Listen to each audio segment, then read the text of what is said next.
punta ngayon tayo dito sa bago natin pag-usapan si Toby Chanko.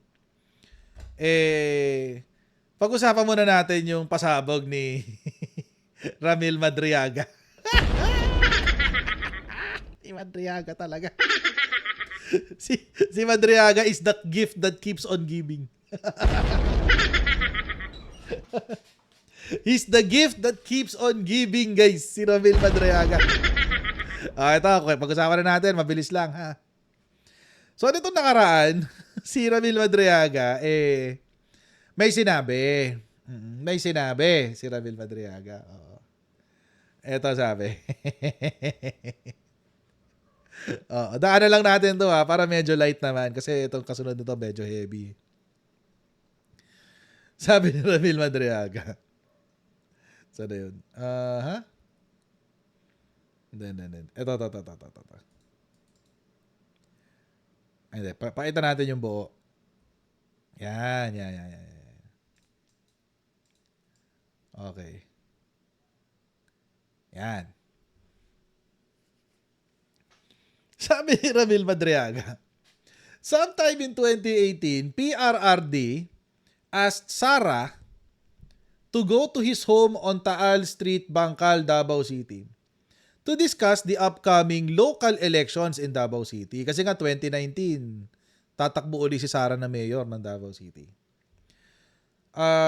During this meeting, PRRD introduced me to Sara and told me, Ram, ikaw na bahala kay Inday. Since then, I have frequently met and discussed with Sara regarding various matters. Okay. Furthermore, ito yung nag-viral eh. Furthermore, PRRD also asked me to profile individuals associated with Sara because she is his favorite among his children. Oh, siya daw yung favorite, guys. PRRD wanted Sara in politics instead of Paulo Duterte, Polong, and Sebastian Duterte, Baste, who he characterized as baliw and bading respectively. Ayan, mga kababayan. Sakit naman nun. Oo. Di ba? Again, no offense sa ating mga kaibigang members ng Alphabet community. Pero siguro isipin nyo na lang ganito yan. Halimbawa, LGBT ka. Halimbawa, nandun ka sa gay. Kasama ka sa gay. Tapos tinawag kang lalaki. Di ba ma-offend din kayo? Ganon. Bawa, ang pronoun mo is she. Pero tinawag kang he or him. O di ba ma-offend kayo? Ganon lang din 'yon sa straight, di ba? Pag straight ka, tinawag kang bading, it's the same feeling. Di ba? Ganon lang 'yun. Again, I don't intend to to offend our LGBT friends. Pero it's ganon lang yung yung logic nun. Anyway, so tinawag na bading etong si Baste. Oo. Pero syempre nagalit si Baste. Galit na galit si Baste kasi hinamon ng suntukan si Madriaga. Oo. Sabi ni Baste. Oh, yan. Ano daw? Bading ako, sabi ni Madriaga. Gusto mo, suntukan na lang tayo. No holds barred. Isama mo pa si Tore at si Bangag. Anytime, anywhere, just inform me. I will be there. Nako, narinig na namin yan.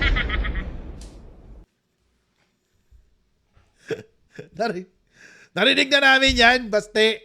Oo, narinig na namin yan. Narinig na namin yan kasi nungalingan mong yan.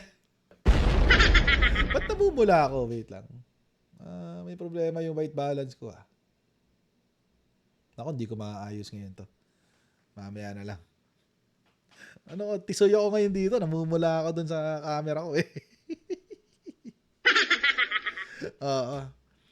Ayun nga. No holds barred daw. No holds barred na suntukan.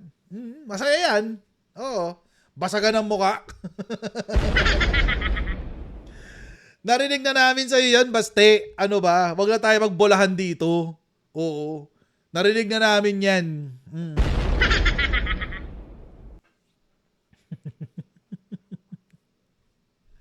Di ba? So ngayon, ito ang sabi ni sumagot si Ramil Madriaga. Oo. Pumunta ka dito, sabi ni Ramil. Ayun, patay tayo dyan. Sumagot eh. Ang tanong, pupunta ba? Syempre hindi. Di ba dami-daming tattoo? Hanggang dito yung tattoo sa leeg. Di ba? Angas-angas. Ginawa pa si Ellen Adarna, etc. etc. Yung pala, overcompensating lang pala. Ayaw lang maisip na bakla siya. Ganun. Ganun. Okay lang naman. Tanggap naman na sa society natin, ang LGBT community. Oo. Walang hindi na ginajudge ngayon yan. Bakit ka na-offend?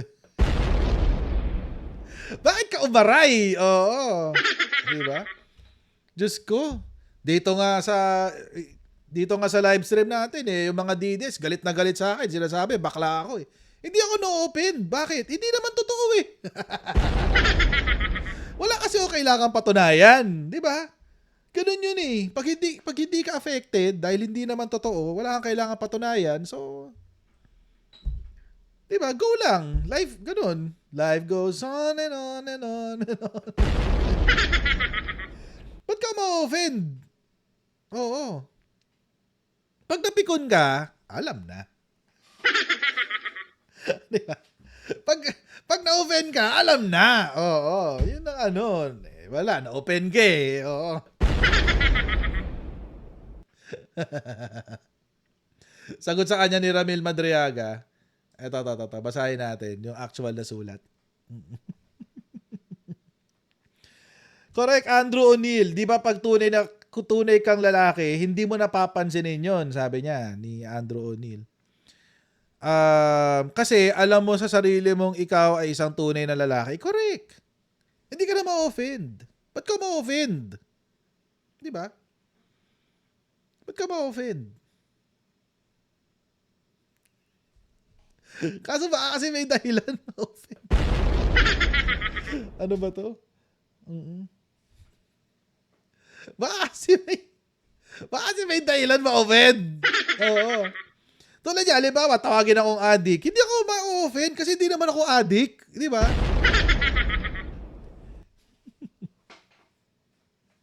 Ganun lang kasimple yun. Oo. Kaya ka di na ako na-offend eh. Pag tinatawag ba, may mga DDS, tawagin akong bobo, bakla, bading, etc. Whatever. Well, di ako na-offend kasi hindi naman totoo. Oo. Kahit nga yung totoo, hindi ako na-offend eh. Pag sasabi, laki ng ilong mo. Okay, totoo naman eh. Malaki naman ilong talaga eh. Ano gagawin ko? Alam na naman, ipaayos ko pa yan. Ito na nga lang napamana sa akin ng tatay ko. Diba? Diba? Ba't ka ma-offend? Dapat wala may mga ganun. Oo. Kaya yun, mga kababayan. Ito yung sinabi ni Ramil Madriaga. Ito yung sabi ni Ramil Madriaga. Ayan. Sabi. Mayor Baste Duterte, I'm so honored to be challenged by a former presidential son into a fist fight. Into a fist fight. Sir, I am now deprived of my liberty. I am helpless and I am already 58 years old. Please try to challenge someone of your own age and hot. And wait siguro yan, wait. And wait. Nevertheless, out of my respect to you, I will accept your challenge if I will be given grace to be exonerated of the case I am facing now. O yun. Yun yung unang sagot. Tapos, hindi pa siya tapos dyan. Pinirmahan lang niya. Kasi hindi pa siya tapos dyan. Ito yung kasunod. It is an honor to exchange blows with you. Ay, sana, Sir Ram, sana hindi mo ginamit ang salitang blows. Baka ma-misinterpret Baka ma-misinterpret ni, ano, ni Baste. Oo, ginamit mo.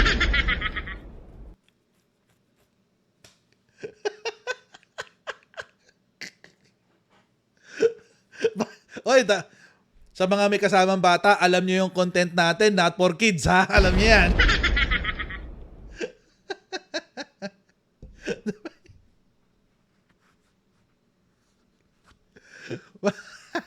Baka ibang blows ang isipin ni, ano, ni Baste. Alam mo naman, sinabi naman na sa'yo ni former president, di ba?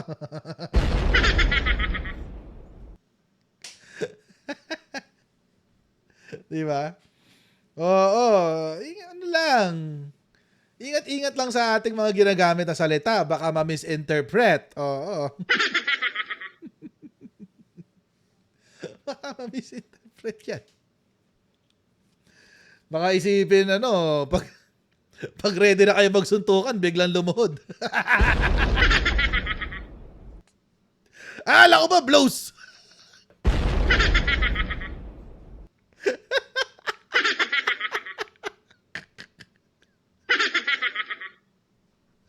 Diyos ko! My goodness. Pa-MTRCB tayo dito. Chair Lala, sorry na agad. Unahin ko na yung apology. Diyos ko. Baka yung mga blows ni, ano, ni Baste maging laging below the belt.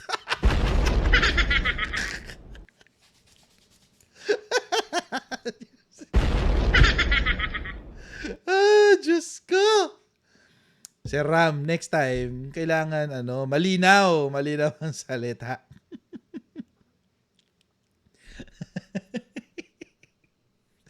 Ay, nako. Diba? Diyos ko. Rated Super SPG daw. Sabi ni Erwin Francisco, kinilig si Baste sa blows.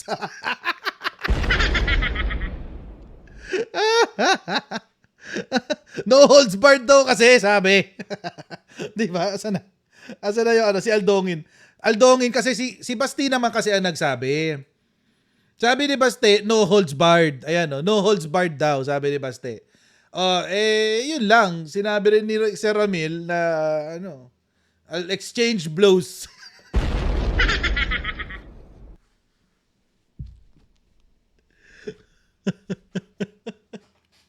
Tama na guys, tama na. Oo. Oo, tama na guys.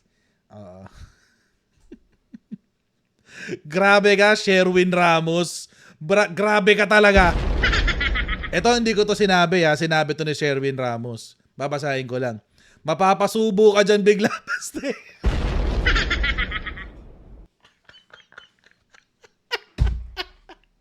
Ama na. O, game. Baka may mga batang nakakarinig. Tama na. Sinundan pa ni Manat Mayo, isa ka pa eh. Hindi pa lalampasin eh.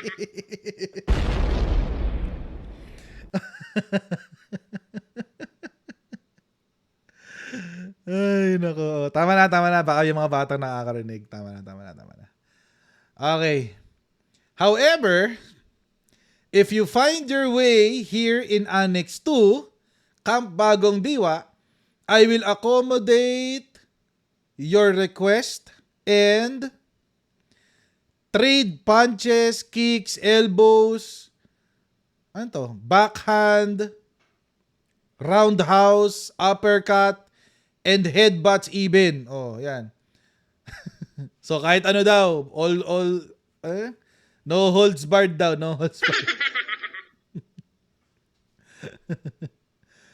By the way, it's your father who said that, not me. Since I sincerely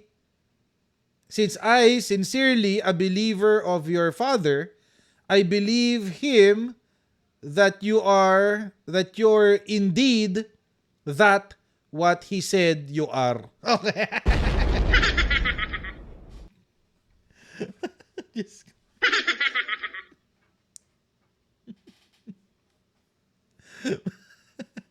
Ayoko nang gatungan yung joke, guys. Ayoko nang gatungan yung joke.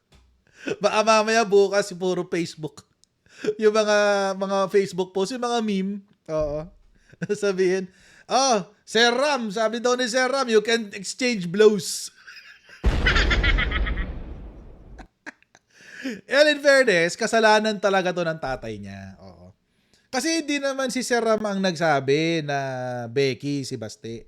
Ang nagsabi nun, according to the story of Ramil Madriaga, ang nagsabi nun ay yung tatay niya. Oo. Bakit kaya, no? Ba't kaya? Siguro alam din ng tatay niya na nag-overcompensate si Baste, ano? Hindi natin alam. I mean, we don't know. Lang yung balita. Di ba?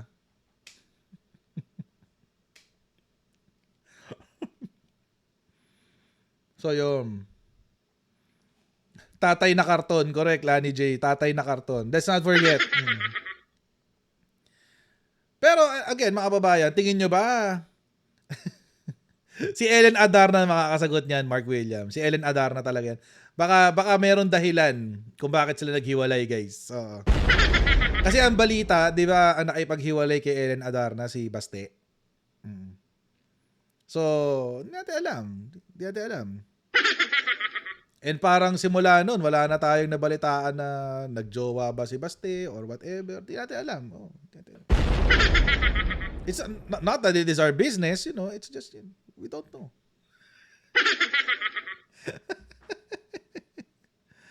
Ay, nako.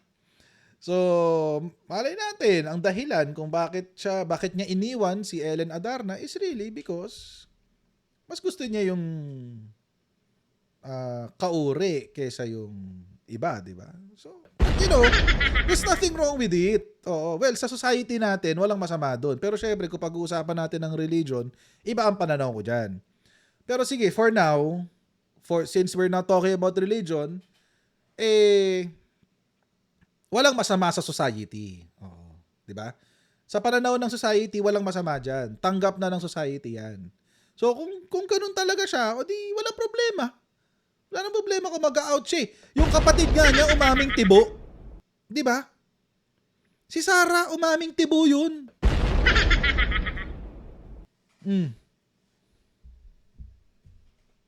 So, di ba? Big deal. Di ba? Sinabi ni Sarah, party daw siya ng LGBT community. Oh. Kaya nga mayroong issue na baka na-intriga na baka sila na magjowa sila ni Attorney Zulaika Lopez eh.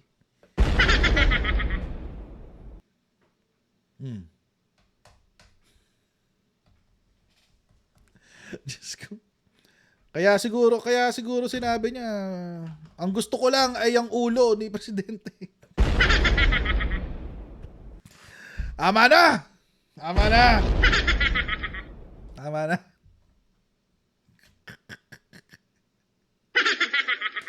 Tingnan mo to si Gerald.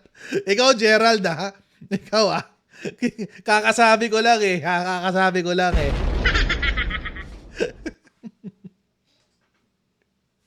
Tumungo na nga lang ako eh.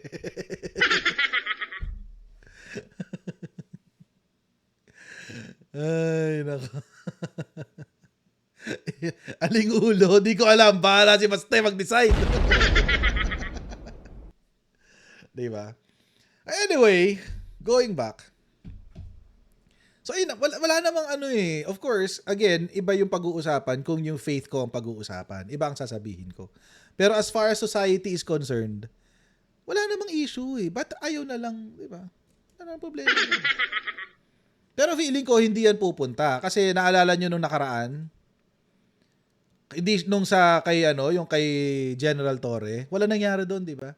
Bakit? Kasi sabi niya, he had other things to do. Oo, bigla-bigla nagkaroon siya ng schedule, mga babae. Oo, bigla-bigla naging bigla-bigla naging busy siya, nagpunta siya ng Singapore at nagtago na doon hanggang matapos yung laban. Bigla-bigla, 'di ba? Walang usap-usap, walang, 'di ba? At saka yun nga, ngayon iniimbestigahan na yung sinabi ni Baste na ang gusto lang daw niya ay ang ulo ni presidente. Yun lang.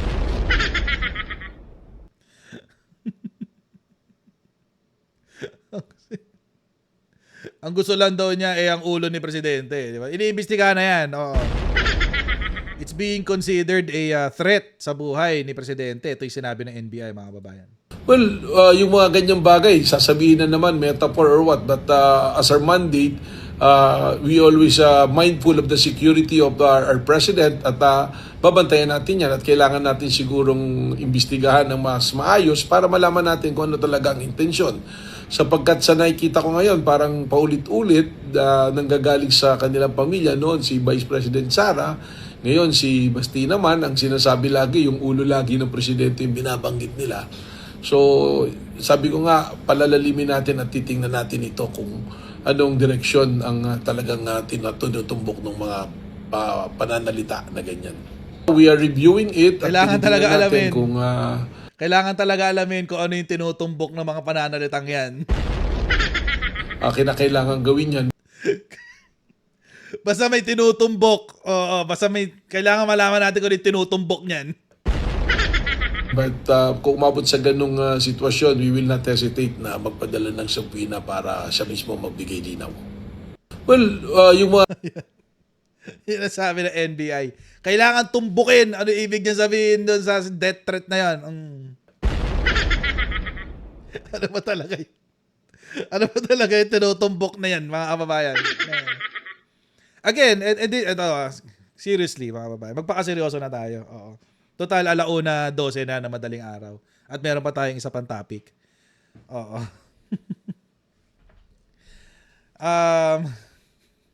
Kasi naman. Ito kasi si Basti, kung ano kasi pinagsasabi mo eh. Ikaw kasi.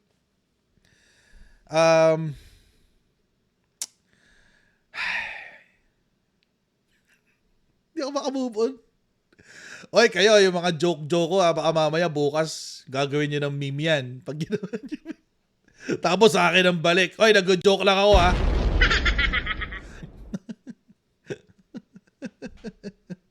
Anyway. Whew.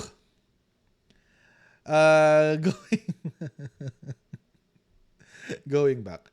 Again, mga kababayan, I don't mean this as an insult to the alphabet LGBT community. Wala, hindi na ibig natin sabihin na. Isipin nyo na lang, tulad nga na sinabi ko kanina, kapag kayo tinawag na, if you, kung ang pronoun nyo ay she, tapos lalaki ka at ang pronoun mo ay she, at tinawag kang he, ma-offend kayo for sure. So, ganun din siguro yung nafe-feel ni Baste. Oo. Pero, alam nyo kasi, mga kababayan, ang punto dito, for sure, angas lang na naman yan ni Baste. Nag-aangas na naman siya. Diba? Nag-aangas na naman siya. Tapos kapag tulad niyan, sasabihin niya for sure, tingnan nyo, para maikipagsuntukan lang ako, tapos kailangan exonerated siya doon sa kaso niya, kidnapper siya. Sigurado ako yun na ilulusot niya na naman, for sure. Diba? For sure. Yan ang ipapalusot niyan. Diba? Grabe ka, Francis. Sumahit. Sabaking daw, oh. Grabe tong si Francis sumahit. Oo. Wag ganun. Diba? So, I mean, kung bahala siya, diba? Kung anong trip niya sa buhay, di gawin niya, o diba? Ang lang, magpakatotoo siya sa sarili niya. Oo. Kung lalaki siya, di tumasa siyang lalaki, at nung sinabi niya na anytime, anywhere, makikipagsuntukan siya kay Ramil Madriaga, ituloy niya kasi sinabi niya eh. Usapang lalaki yun eh. Diba? Usapang may bayag yun. So, pag sinabi mo, na anytime, anywhere, magsusuntukan kayo ni Ramil Madriaga, sinabi na niya yung terms niya eh. Punta ka dito sa BJMT, Annex 2. Punta ka dito, bibigay ko sa yung gusto mo. We will trade blows.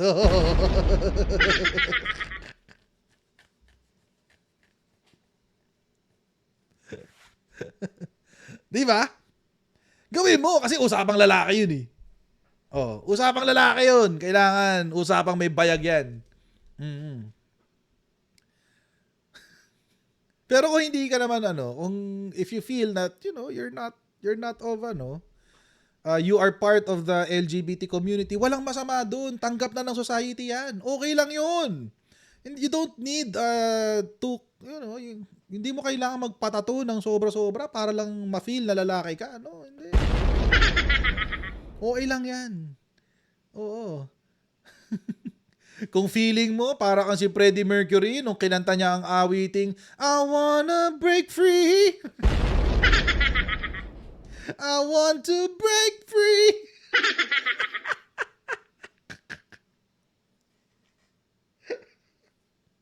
Diba? Okay lang yun. Break free. Walang problema dyan. Go!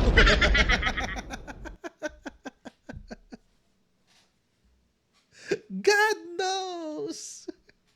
God knows I want to break free. Ay, nako, Diyos ko. I love this topic. Ay, nako. Anyway. Okay lang yan. Okay lang yan, baste. Susuportahan ka pa rin naman ng mga DDS kahit beke ka eh. Wala namang issue dun eh. Oo. Di ba? Ay, nako.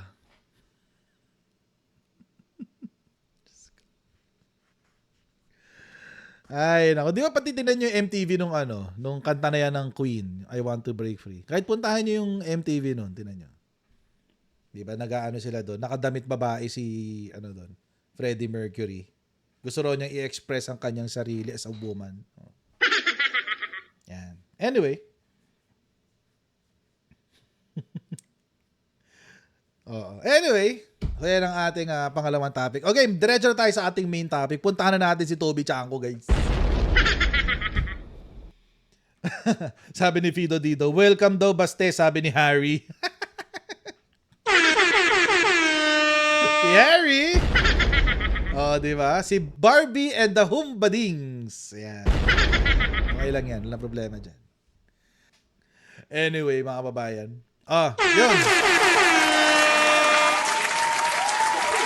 Hanggang dito lang po muna tayo, mga kababayan. God bless all of you. See you tomorrow, guys. Bye!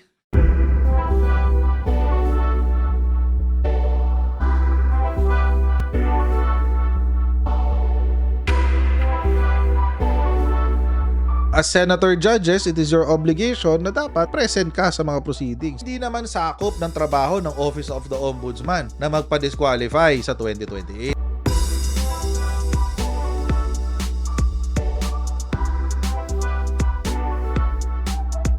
I-identify na natin lahat ng Manchurian candidates. Tigil-tigilan na natin yung kalokohan natin.